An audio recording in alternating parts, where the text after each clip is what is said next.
मान लो आपने किसी से पैसे उधार लिए, अब वो समाज सेवा के लिए तो नहीं बैठा है, इसके बदले आपसे क्या लेगा, इंटरेस्ट लेगा।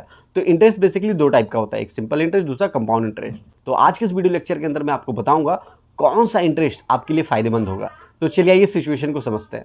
मान लो आपने किसी से 12,000 रुपये लिया है 6% पर एनम इंटरेस्ट रेट पे 2 साल के लिए।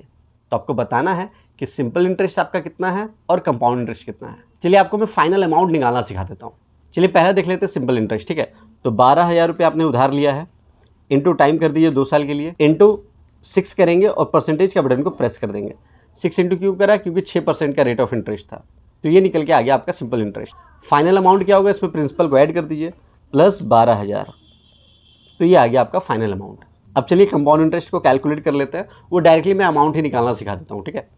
तो 12,000 रुपये टाइप कीजिए, इंटू, अब देखो 6% का रेट ऑफ इंटरेस्ट था ना, तो 106 हो जाएगा, इंटू 106, परसेंटेज का बटन को प्रेस कीजिए, ये 1 साल के लिए निकला। दूसरे साल के लिए क्या करेंगे, इंटू 106 और परसेंटेज का बटन को प्रेस कर देंगे, तो ये डायरेक्ट आपका फाइनल अमाउंट निकल के आ गया। कंपाउंड इंटरेस्ट अगर आपको लगता तो ज़्यादा अमाउंट निकल के आ रहा है, तो कितना ज़्यादा निकल के आ रहा है, तो ये कंपाउंड इंटरेस्ट था तो माइनस सिंपल इंटरेस्ट कर देते हैं, 13,440 आया था, ठीक है। इक्वल्स का बटन को प्रेस कर देते हैं।